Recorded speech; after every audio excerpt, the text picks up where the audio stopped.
ఒక లక్ష్యం లేని జీవితం చుక్కాని లేని పడవ లాంటిది. అది ఎటువైపు వెళ్తుందో కూడా తెలియని పరిస్థితి.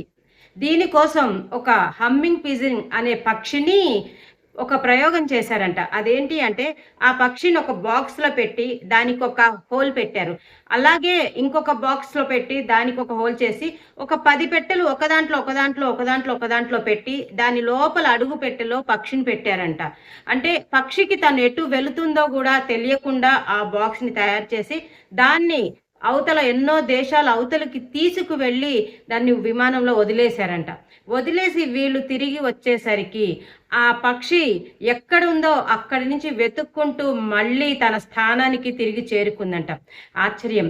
యెస్. మన లక్ష్యం కూడా అలాగే ఉండాలి. మనం లక్ష్యాన్ని చేరుకునే దిశలో మనకి ఎన్నో అవాంతరాలు, ఎన్నో అవమానాలు, ఎన్నో సంఘటనలు, ఎన్నో అడ్డంకులు ఎదురవుతూ ఉంటాయి. వాటన్నిటిని కనుక మనం దాటుకొని లక్ష్యం వైపు చేరగలిగితే, మనకి కనుక లక్ష్యం అనేది ఉంటే ఇవన్నీ మనకి కనపడవు. వీటిని మనం అధిగమించి చేరుకుంటాం. సో, మీలో కనుక ఆ లక్ష్యం ఉంటే మరి మీ లక్ష్యానికి, మీ జీవితానికి కావాల్సిన కలలు నెరవేరడానికి శ్రీ సిద్ధి వినాయక ప్రాపర్టీ డెవలపర్స్ సంస్థ అందుకు సిద్ధంగా ఉంది. ఇంక వివరాలకు నన్ను సంప్రదించండి.